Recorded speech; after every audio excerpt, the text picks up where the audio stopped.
should more creators be remixing their material, so to speak? It's clear from the second episode that the show is going to take a very different direction than either the comics or the movie. Do you feel like this is best case scenario for creators who have popular IP, who keep getting asked to revisit the popular IP?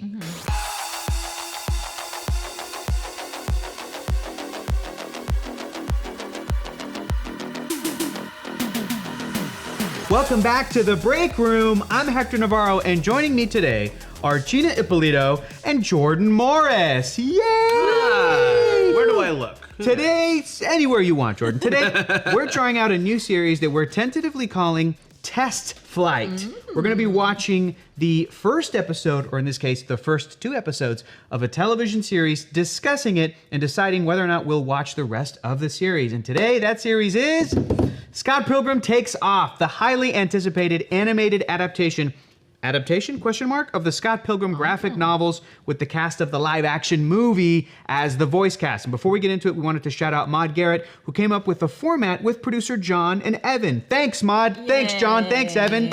Yay! So we watched the first Without a format would just be, asking Gina what her favorite Thanksgiving side Okay, you guys, I have strong opinions. Here we go. Yam talk. Welcome back to Yam Chat. So we chose the first 2 episodes because we watched the first episode, and then producer Evan texted me and went, oh, actually, apparently the show really takes off in episode 2. So we're going to do the first 2. And I think that's smart because the second episode is really the deviation from the animated or from the live action movie adaptation and from the graphic novel. This ain't your grandma's Scott Pilgrim. Oh no, my grandma's going to be so upset. Man, grandmas are losing Mean Girls, losing Scott Pilgrim. What do they have left? Nothing. First 2 episodes in the can. We watched them. Scott Pilgrim Takes Off. What did everybody think? Yes, so I'm a fan of the franchise. I read the comics in high school. I thought the movie was pretty terrific. We were talking a little bit on stream before this started. Pretty surprising what a huge bomb the movie was. Yeah. Given what a cult hit it's become. And it's been something that's just been on Netflix forever. And pretty much everybody knows at this point. Yeah. And I'm, I loved the franchise. I'm a big Street Fighter guy, so I love all of the Street Fighter nods in the visual language, all the logos and all the kind of fighting moves. And you played the video game as well too, so you're the Scott Pilgrim movie had the downloadable video game attached to it. Which is, I think, the first time the Anamanaguchi music popped up in the franchise. They're doing now the music for the Yes, Netflix and they're doing the music for the show, which is terrific. The aesthetics of this show are awesome. Yeah. The music is so on point. The animation looks amazing. Right. Kind of seems like a little bit of a hybrid between the comics and the game. And I love all the little music choices. The credits of the first episode have a song from X, one of my favorite bands.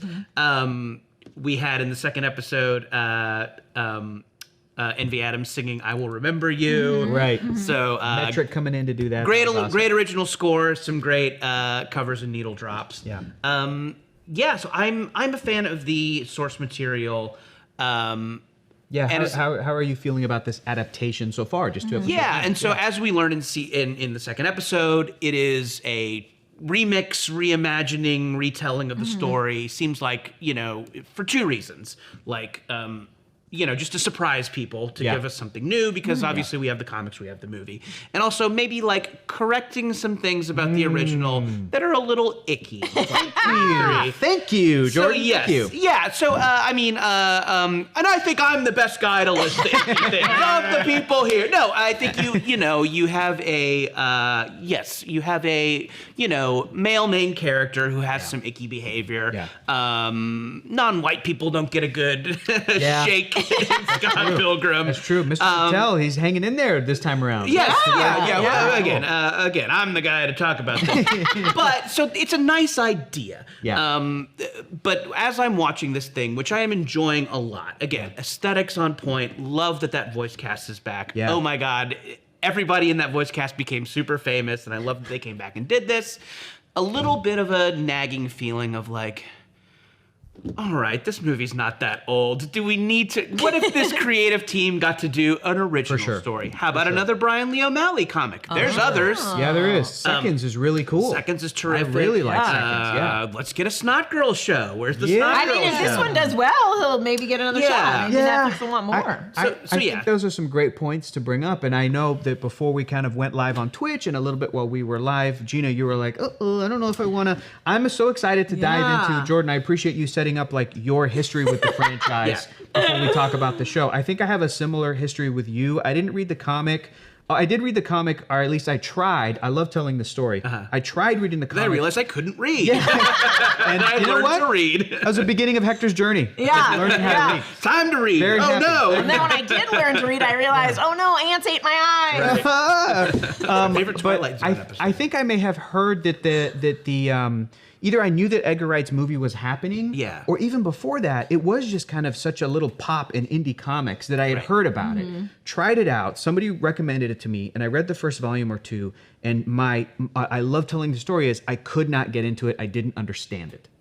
Until the movie came out. It's got a weird reality. Tone. It has a weird logic to it. Absolutely. Like it doesn't explain stuff. Absolutely. And not that I'm like not that I'm opposed to like black and white manga style comics. I love that stuff, but it was also kind of jarring when I'm so used to other things. Then the movie came out, and really experiencing that story through Edgar Wright, I went, oh, he's helping me with the timing, the pacing. Like this is what the humor's supposed to be. This is what the style is supposed to be. This is how the characters kind of interact with each other. And then it made me go back and read the comic, and I really enjoyed it. So I love telling the story of sometimes it takes a creative person's like, no, this is what it is to me. This is what it's like in my head for people to go, oh, okay, that's really awesome. I'm also a big fan of the movie, but I think that I'm not in the minority when I say this. Like, I don't know anybody whose favorite character in that movie is either Scott or frankly Ramona. I feel like all the supporting characters, all the exes, the world, I think is what my experience has been people really love,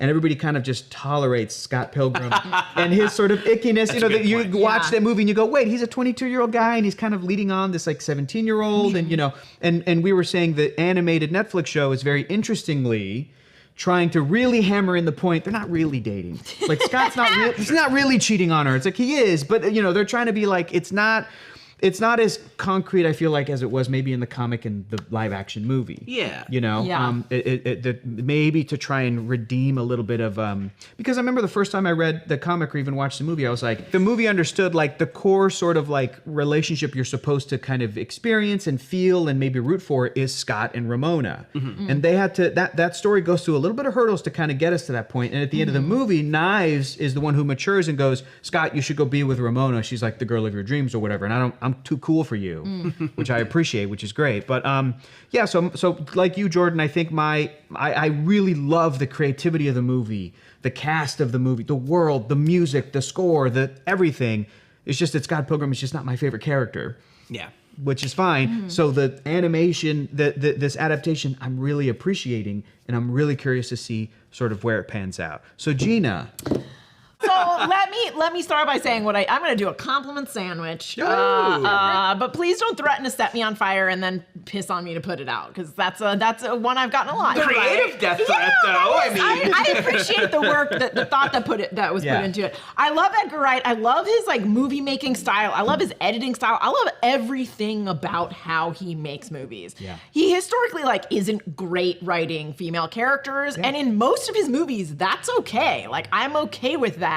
Because I'm like, well, I got so much other stuff that I love about it. To me, the Scott Pilgrim movie was something where I was like, ooh, I love these ingredients. The finished product tastes like shit in my mouth. and I'll tell you why. And again, like, please don't come for me. And please don't call me a woke social justice warrior.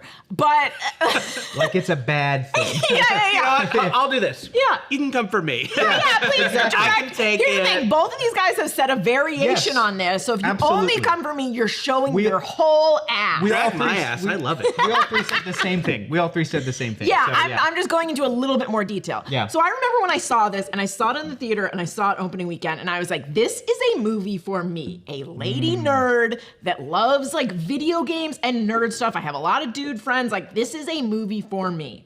And I did not get the love story at all. Sure. I did not get, first of all, like there's like Manic Pixie Dream Girl. I hate it. I hate everything about the trope. I hate, like, even then it was played out and problematic. I hate that trope. Honestly, the character that I love the most, that I identify with the most, is Knives. Like, she's so sweet. She's so excited about everything. She's so supportive. She's such a supportive girlfriend. She goes to like watch her boyfriend's band. They have all the same interests. Yes, the age difference was icky, but like they're so well suited, and she is like so enamored with this, let's like face it, very mediocre dude. Oh, for sure. Like he has nothing, there is literally nothing special about him. He's mediocre, his band is mediocre, he doesn't have a job. And she like loves him despite that. She loves, like, they play Dance Dance Revolution. She just loves it all. She's so supportive. The second he sees a woman who is intriguing, he tosses her aside like a piece of garbage. Yeah. And also, he falls in love with a woman without ever speaking to her, which is like really a trope that we need to let die. That's true. Because that's not love. That's like that's obsession. Infatuation. Right. And like he goes through all of these things to win her essentially as a prize. She's not a fully developed character. There's nothing interesting about her as a character at all. She's purely defined by her exes. She wears rollerblades. Yeah, exactly. That's okay. Exactly. Like if you sat down and wrote a character page about her, it would all be about her exes. And it's not about her. It's so funny how you zeroed in on, like, even with the little that we have of Knives in the story, even up to this point, right? Yeah. You can be like, well, this is her personality. Yeah. But with Ramona, she is such a sort of manic pixie dream girl. When I watched the first episode, I was watching it with my girlfriend, and I remember for the anime, and I remember feeling like as soon as Scott starts talking to Ramona about Sonic, which I think is a hilarious and interesting conversation. Yes, I'm like, I do want to know more about this Sonic, like the two different shows or whatever. Okay, so Jaleel White, he was Sonic, he was and there were Urkel. two. He did them both. The fact that he has an X-Men jacket is so fucking cool, and she doesn't know who, like, what it is. And during that conversation and during the date, when Ramona's like too cool for school, and she goes, I don't want to talk about my past, I turned to my girlfriend and I went, I really can't stand people who are like this. Yes, like, yes. She's really, like, the character of Ramona Flowers rubs me the wrong way because of all of that. Because of that, like, she moved here from New York and, like, you know, and I'm not saying, like, oh, I am entitled to kind of know about a person and to not respect boundaries, but it's like, if a person can't carry on a conversation by just kind of being, like, normal, polite, yeah. You know what I mean? I'm not saying trauma dump on me, but I'm saying, like, oh, where are you from? Oh, I'm from New York. Oh, okay. Why'd you move here? Oh, you know, work. Lie to me. You don't have to say, like, I went through a bad breakup. That's not what I'm asking. And anyway, also, he likes her, just like, despite all of this, because of how she looks. Like, he's like, and because she's a mystery to him, and because she seems unattainable. And so they treat her like a prize. Yeah, I get it. It's Mary Elizabeth Winstead. I get it. Yeah. And here's the thing. I think that all of this would have been fine if at the end of the movie, she was like, you know nothing about me. I'm not going out with you. And then Knives was like, I'm also not going out with you. I'm awesome. Why would I? And he ends up alone and maybe becomes a better person. Right. Let's all three of us, like, let's all, you know, one of my favorite parts of the movie and in the story is when it's like, Scott earned the power of self-respect. Like when he, you know, matures a little bit. Yeah. I'll give you another example is the comic book. Do you guys remember Kick-Ass? Yeah. The comic, in the comic book, and it's really effed up, and the comic book plays it out, I think, correctly. Main character pretends to be gay to get closer to the girl that he has a crush on in high school.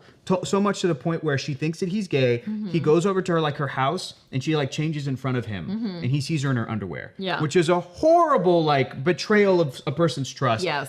And in the comic book, when she finds out that he's not and he was lying, she, in the most mean way, rejects him. And I'm like, that's what happens, dude. Yeah. But in the live action movie that they made with Aaron Taylor Johnson playing Kick-Ass, and I think the actress's name is Lindsay Fonseca, who plays the love interest in the movie. She learns that he's gay, and in the movie she, like, turns around and she goes, well, wait, I like you too. And it's so Hollywood that she, like, you know what I'm saying? Accepts him and, like, she goes, no, it's okay what you did. It's okay. And I remember thinking, no, I would have preferred if they did it in the way the comic book did it. It is a way for people to, like, gloss over the problematic elements. And to me, like, that was what was so, for years I could not watch that movie because I couldn't talk. Everyone loved it so much. Even you loving Edgar Wright as a filmmaker. Yeah. And the cool nerdy stuff and the cast.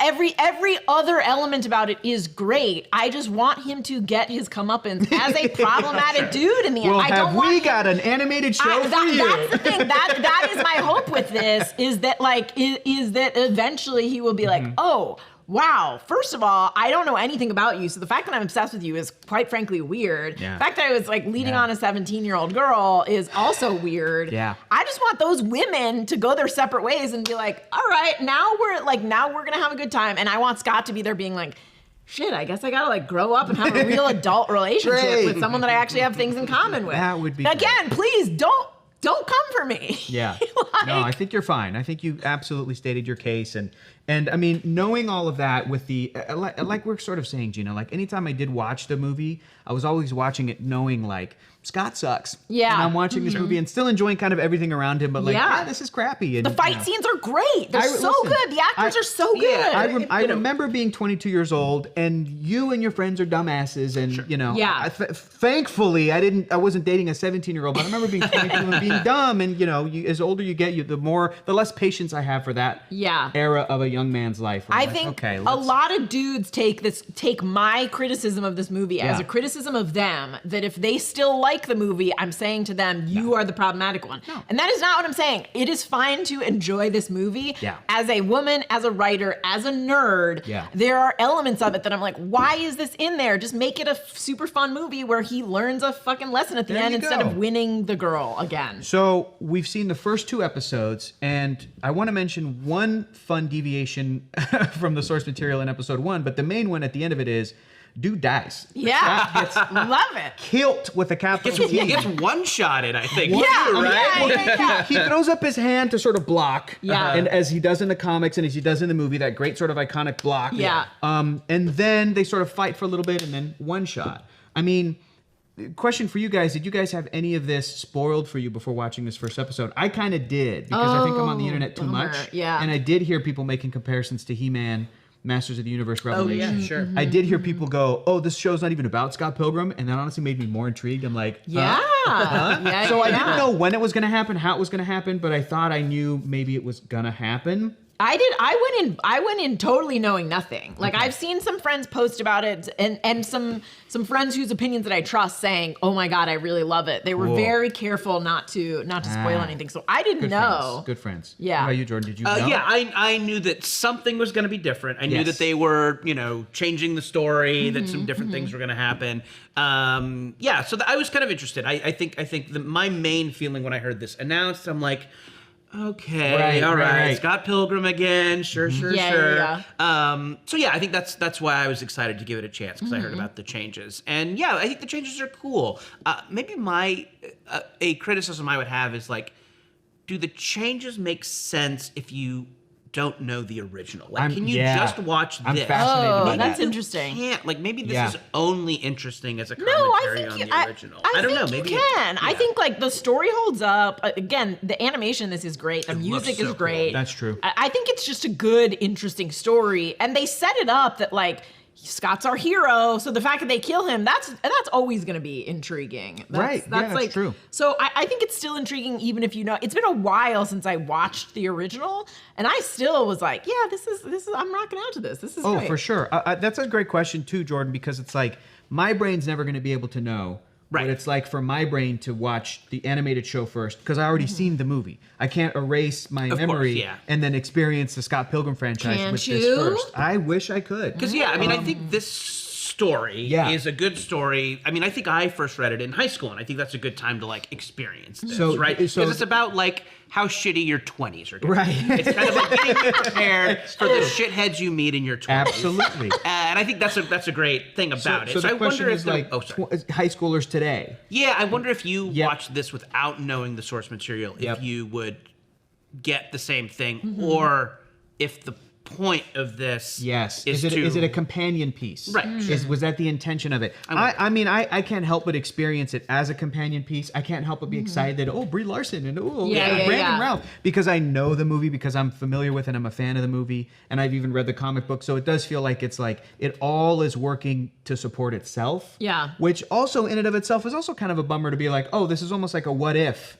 Like, you know what I'm saying? This isn't like the canon. This isn't like Brian Lee O'Malley coming out and being like, this is now what I consider to be the adaptation of Scott. This is what if Peter Parker joined the Fantastic Four? Right. This is what if Peter Parker died and Gwen Stacy got bit. Sure. Yeah. And I love Spider-Gwen, but there's always a side to that story that's like, well, she's not the spider person. Yeah. Do you know what I'm saying? Right. In mainstream I think you culture. can watch this standalone and you will still enjoy it. I think it's a good show. I think so too. I think you know what? Like if you haven't watched those other ones, watch this first and then go back and watch the other ones. I'm hoping that it is, because again, we're talking about a movie that probably feels pretty fresh to us. It came out in 2010. Yeah. That was 13 years ago. Mm-hmm. A child could have been born and is now 13 today. They're on a Stand By Me journey as we speak. So it's like, They're finding the body down by the train tracks. Yeah, so, yeah. You want to go see a dead body? Classic 13-year-old. No. Do you want to go see this new Netflix anime that just came out? Yes, that's a better use of my time. So I also hope and wonder, like, will a teen today watch this show, love it, be intrigued, and go, oh my God, there's a different version of my story in live action. Yeah. I And, assume oh my no God, shows the are made for comic. teens these days. No shows are made for all teens? shows are made for us. Well, welcome to being in your 30s. Yeah, we run the world. That's right. That's a fair assumption. That's a fair assumption. We talked about Ramona Flowers not having enough characterization. Since Scott is dead, this seems like it might become more of her story. What do we hope to see about Ramona? You sort of talked about it a little bit, but you want to expand on like what you hope to see about her, Knives, everybody. I mean, the idea that like women are only interesting when you don't know anything about them is like hugely problematic and insane. So like, let's get her backstory. Like you can make the fact that she doesn't want to talk about her backstory part of an interesting backstory. Like she can reluctantly give her. I mean, in the movie we get that backstory doled out through her exes a little bit. That's true. But like, what are her interests? I have no idea what her parents, interests what was her are. family? Yeah. She has like a fairly mundane job, so you can't even like base it on her job. I don't even know what food she likes to eat. All I know is she likes to dye her hair. Yeah. She's got a cat. That's a good start. She likes tea, and in middle school she wanted to date the only non-jock, non-white boy in her school. Yeah, that's an interesting place to start from. Like why is she like this? I want to learn just like more about her motivations beyond just I'm a character who's dated a lot. Yes, that's totally fair. I want to talk about a profession, but Jordan, do you have any thoughts on that? Anything that you think? I mean, like, do you think the show's going to? We saw in episode 2, the evil exes themselves way more character, way more like Can't wait to see that. agency. Yeah. I think in this case, sometimes I think stretching something out into a series doesn't flatter it. Maybe we've seen a few streaming services that maybe started out as movies, and you can tell. He's talking about Disney Plus, you guys. He's talking about Moon Knight. Come on, now. Listen, I think we all loved the adventure into the hippo lady land. That definitely should have happened. Could have been a scene in a movie, not an episode. Sure. Yes. I love Moon Knight. Yeah. That's fine. Drag her for that. Come for me for that. It's fine. Threaten to set me on fire for that. So I think something. I had a few reservations when they announced this. One being, oh my God, are we just going to tell this story again? Rehash, right? 2 being like, oh, a series and not a movie. Right. Is there enough content? But I do think maybe a benefit of this having some more time, being able to unfold a little slower, we can get some of those great backstories because I think something that people like about the original is that like. You do like the characters, even if you don't know everything about them. Yep. Could just be like good designs and good jokes. But for whatever reason, we do like the exes. We do like Ramona. And I think that like now maybe the show will give us more reason to be into them. So I think maybe in this case, 8 streaming episodes are the best way to go. It's not always the best way to go. Yeah. I was also saying this to my girlfriend as I was watching the first episode at home. I was like, this show might actually make me really be a fan of Ramona Flowers, the character. If anything were to do it, it might be this adaptation. Speaking of Ramona, I want to talk about her profession. In the movie and in the comic book, she was an Amazon delivery person. Right? Yeah. She delivered Amazon packages. Yeah. And people were saying, oh, they changed it. She's no longer doing that because Amazon's this evil corporation. And I'm like, hang on, she works for Netflix now. What do we think Netflix is, you guys? And not only that, here's my beef. This really grinds my gears. Her job is to deliver Netflix DVDs through the mail. Well, guess what they ended this year before this show debuted? Okay, Netflix. You guys suck. Yeah. But also, I'm not sure when this show is set, which I like. I especially like in animation. So I'm Fair thinking point. it's a little bit you of a think throwback. it's set in 2010? I think it's. I you think get it's a little supposed chiron that to. says sometime in the past. Yeah. So like, okay. I like that they're sort of Okay. keeping it vague. I do think anyone who's like questioning why they changed an Amazon delivery driver to a Netflix delivery driver for a show on Netflix does not understand how the world works or business. I guess I'm just beefed and so mad that Netflix took away the DVD. I had it. I had it up until the end, man. When That was the season only two- I like person physical knew. media too. I like physical When media. season 2 premieres on Apple TV Plus, she'll be an iPhone delivery. Right. That's great. She's a That's Paramount delivery person. Yeah. She delivers mountains. Yeah. Delivers Yellowstone. Every time you order Paramount Plus merch, she delivers Yes. it. Which we all do all the time. Okay, guys. Wow, my so- lawman Bass Reeves tank top is here. Good pull, Jordan. Okay, so y'all, we want to do a quick shout out and thank Boxu for sponsoring today's episode of The Break Room. Boxu is, look at this. Oh, beauty. Do you see that? Boxu snack box. It says right there. Look at that. Look at that shiny gold. Go ahead and open that up. Ooh, yay. Boxu is a premium Japanese snack box that works with family businesses all over Japan to deliver a new theme of authentic Japanese snacks every month. A new theme? And beyond the snacks, each Boxu comes with a booklet that teaches you all about the theme and where the snacks come from, so you can have a deeper appreciation for what it is that you're munching on. The first box of any Boxu subscription is Seasons of Japan, and after that, you receive a new theme every month with curated seasonal snacks. Boxu makes a great gift for any foodie you know if you want to give the gift of authentic Japanese snacks and support our channel. Click the link in the description and use code ROCKSTARS to get $15 off of your first Boxu order. This is amazing. I just came back from a trip to Japan. And I am happy to confirm everyone's knowledge. Like some of the coolest snacks in the world, like the best snacks. Yeah. Most interesting flavors. It was just great. Every time. The pear fromage biscuit I just put in front of you. Every time we were running around and we were like, we might not have time to like go to a sit-down restaurant. We were like, let's just dip into a 7-Eleven or over there, a Lawson's. And I was like stoked to get processed snacky things. And you know, it was awesome. Green tea. We got some sake candy. We have these white chocolate strawberries, which always fun to snack on.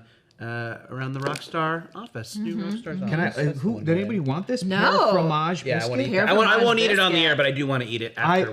Okay. Then that one's for you if you would like to. I also don't want to eat on the air, but I want to eat these. Oh snacks yeah, with someone you. will screen grab it and put a penis in there. Huh? Penis. That's happened before. I did a show at Nerdist once where I held up a Cheeto shaped like a penis. Oh, and it's a gift. lovely, It's a gift lovely. now. People use it as a gift. Lovely. People are searching for it right now. They're like, "Where's that gift at?" So just search Hector Navarro. It's in there somewhere. I'm going like, great. So check out nerdriot.shop for a ton of great merch to elevate some of the recent Marvel releases. There's this awesome Loki shirt to celebrate the finale. Boom. God of Stories. Handsome. So cool. And even better, look at the Flurkin shirt. Oh, we got the cat Flurkins on there with the little tentacles coming out of their mouth. So check out our Black Friday sale, which is running now through Monday, November 27th. Buy one thing on our holiday page and get the second for 15% off. Hell yeah. And check back on Cyber Monday for some extra deals as well. Dang, this is so great. Okay, should more creators be remixing their material, so to speak? It's clear from the second episode that the show is going to take a very different direction than either the comics or the movie. And I know, Jordan, I want to start with you because you hinted on that. Like at first you were like, oh, is this going to be just a rehash? But knowing that it's kind of a remix, do you feel like this is best case scenario for creators who have popular IP who keep getting asked to revisit the popular IP? Yeah, I mean, I think this is a cool experiment. I'm definitely excited to see where it goes. I like that they've noticed criticisms about the source material and are addressing it in a fun way. Yeah. I don't think we should do a lot of this. Okay, great. Okay, great. This is a special project. In general, Yeah. I do feel like there's so much franchise fatigue, so much sequel fatigue. Yeah. It would be nice if we got this creative team that everybody loves from the movie. Edgar Wright, Brian Lee O'Malley, this amazing cast. And let them do a new story. Let them adapt another comic, let them do an original piece of IP, and maybe kind of take some of the Scott Pilgrim vibes and add it to another story. I would like it if that was the approach to this team has a hit, we love it, instead of, can we get more of that? Say, what else would you like to do? This is a cool show. I think there's probably other cool versions of this you could do. But in general, maybe let's not do that. Let's not do this more than we do this. There we go. Gina, do you have any IP that you think should be remixed? Ooh, there's a little show that's been on since the 80s that's had a lot of iterations called G.I. Joe. No, that already got a remix. I hope it never dies. They do a new version of it every 2 years. Oh my goodness. I think their remix was G.I. Joe Resolute. Remember that animated film? It was kind of like the series finale. Yeah. Storm Shadow was like, all games end today. Listen, I've been hosting a podcast about it for 8 years. We've gone through 4 different cartoon versions of it. I'm on G.I. Joe Extreme now, which is the 2000s version. Ooh, I don't think that was It's extreme. Okay, great. I mean, it also kind of reminds me of, too, I just watched this on a plane flying back from the East Coast yesterday. Teenage Mutant Ninja Turtles Mutant Mayhem. Yeah, Mutant Mayhem. It's a reboot, but it's also kind of a remix. It's also kind of like... I think if they're done well, if they're done well, do them, but also buy original ideas. Like, and here's the thing, I'm saying this as someone who's written on several reboots, several revivals. Don't look at my IMDb. But yeah, like, I would like it if it wasn't so IP focused on the same things. Give some originals a shot, because that's how you make the new generation of memories. I think that would be... You okay? Yeah, I'm okay. Was that you being old? Old lady? Yeah, I think it was old and excited and nostalgic all at once. All right, to everybody here on the panel, what do you look for in picking up a new animated series? That's a great question. Great question. I think, Jordan and I have both written on animated shows, so I'm curious to hear his answer for this. Something that I love about animation is that, like, you don't need the same logic as you need in live action. Genre stuff, you don't have to explain it all the time. Yeah. And it goes so well with this show. It's like, why are they fighting? I don't know. They just are. Everyone can fight. Everyone can throw fireballs. That's the show. Yeah. And I like in animation and comics, it's something I love about comics so much too, is that you assume that the people watching are genre fans and they know what a multiverse is. They know time travel rules. So you can do those genre things and not have to spend a ton of time explaining it. So I like that animation is for people who like this stuff. Yeah. And also like joke density. I feel like animated shows, people expect them to have more jokes in them. I think like some like live action comedies don't have a ton of jokes. Maybe they're more like cute and fun, but I love joke density, and I love it when people pack jokes into things. And just kind of like when we were watching too, like even the crowd shots would have funny little jokes that the extras were saying. So I love that. So I think I think if you're watching an animated show, you should be laughing more often than you're not. I love that those are the things that you look for. Gina also worked on animated shows. What do you look for? I think like everything that Jordan said, I agree with. I think like, BoJack Horseman is like a great example of something that like every shot has a visual joke in it. So even if like the episode itself is crushing, there's still like a business bird flying by in a suit in the background doing something weird. Yeah. I think like animation and cartoons in general are a great way to sort of say something unexpected, because I think especially like growing up in an era when everyone was watching like 80s cartoons, which either there was no message or the message was like so ham-fisted, like this is why you don't do drugs, kids. But like nowadays you can watch a show like a BoJack Horseman or Rick and Morty or something like even like I wrote on regular show. And like I think anytime there's like a real moment amidst this joke density and everything that you're watching, it sort of takes you by surprise. Yeah. You're not like expecting the finale of regular show to make you cry because like someone is reflecting on his life and his friends, because you're showing up and expecting one thing and it ends up being much deeper. I think animated shows have they can be like, stealth emotional. Yes, they can be stealth emotional and so much deeper than you expect that it ends up like really getting you and becoming like one of your favorite Yeah, genres. It's so funny because I everything you guys are saying is so true for the stuff I look for in animated shows. I was being stealth emotionally affected by like the most recent season of Big Mouth, which is such Yeah. a crude show on the surface level, and it's because they're able to sneak that stuff in there. Yeah. The things I look for, I try the best I can to give a show and an animated show the season. So I want to see what you guys can do in that first season. I'm saying what you guys specifically. I've tried out all your work. No, but I feel really fortunate. Now this is the third time I've mentioned my girlfriend, but I think it's also helpful to like have I've never met her. She lives in Canada, right? Yeah, she does. She does. She's not 17. Sounds great and definitely real. She's real. She's a model part-time, and cool. Wow. she's a voice actor in anime, so she's real. But I think it's also helpful to have a partner who is like, who is also interested, shares the interest, so that you can go, hey, do you together want to try this show? We'll do the first season. You mean the opposite of let's do Scott it. Pilgrim and Ramona Flowers, who have nothing in common? Yes, exactly. And it's difficult for me to exactly pinpoint what Hector's interested in or what makes me love an animated show. But now I'm hearing you guys, and I'm like, I do love the stealth emotion, and I do love the logic of a cartoon world that doesn't necessarily have to be, explicitly laid out the way that it might in a live action thing. But also, I watch shows that I know are not the best, but I'm just like, that tickles something in Hector brain. And other shows that can be fantastic. I'll give you an example. On HBO Max, in the past couple months, we saw the show Fired on Mars, which is a show that is like a drama. It's almost like it's a Mike Judge thing, It's right? a Mike Judge thing, so it looks kind of like King of the Hill. So it, but I think it's much more serious than a King of the Hill. But there's still like lots of humor in it. But it's it was this almost like it felt experimental in the sense that like, oh, it doesn't usually feel like a primetime animated adult sitcom feels like this. We watched the whole first season, and at the end of it, I went, I don't think this is for me, but I think it's fantastic. But I at least watched the whole season, and I'm like, I want animation to be able to do more stuff like this. So we went off of my buddy's recommendation, too, to be like, you should be watching shows like this, otherwise they're going to not make shows like this, So that was important for me, too. But yeah, at the end of it, I was just like, I don't know if this vibe's for me. Just like I don't love King of the Hill, but I know people who love King of the Hill, and I think it's a damn great show, but I'm like, could never get into that. Yeah. But Hank Hill's a great character. They're all great. So, final question. Will you keep watching? Answer for me, yes. Gina?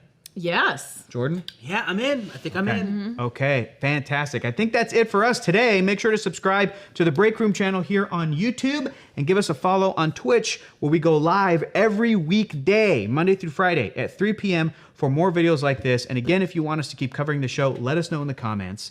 And now we're going to go around, everybody plug their stuff. Jordan, on top of being an animation writer, you're also a comic book writer. Yes. Oh, God.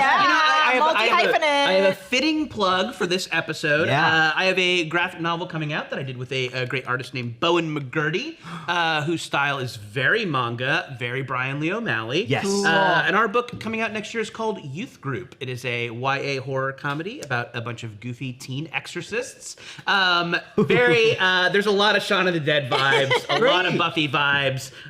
You got some spooky stuff. You got a lot of jokes, and you have a little friendship and a little romance too. It's called Youth Group, and it is coming out next year. You can pre-order it. You can go to bit.ly/youthgroupbook, right, and you can see the cover. You can see a bunch of pages from it, and you get all these pre-order links.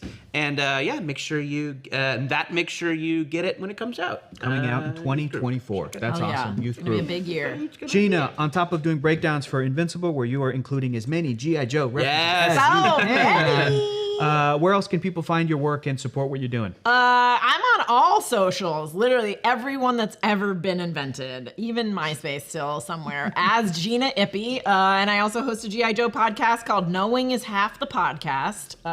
That's so great. go give it a listen if you like 80s cartoons and G.I. Joe Extreme.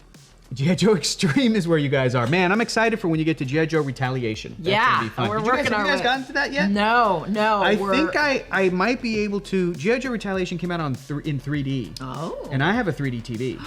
So if you guys get to that episode and you want to see that movie, if you can track down a 3D Blu-ray, which I'm sure is maybe like $7 because nobody cares about G.I. Joe Retaliation. Bring it over to my house. You guys can watch it and then really talk about the movie the way it was meant to be seen. There's right? one guy who's obsessed with G.I. Joe Retaliation who has every copy of the DVD ever made, and he just unsubscribed because of that comment. Oh, really? No, he triple subscribed. Oh, super. Triple subscribe. There we go. And huge thanks to producer Evan. Dashiell, thanks for doing all the tech stuff, man. I know that was a pain in the ass. So guys, show Dashiell and Evan some love in our comments. Thank you both so much. And thank you guys for watching. So we'll see you next time. Bye. Bye.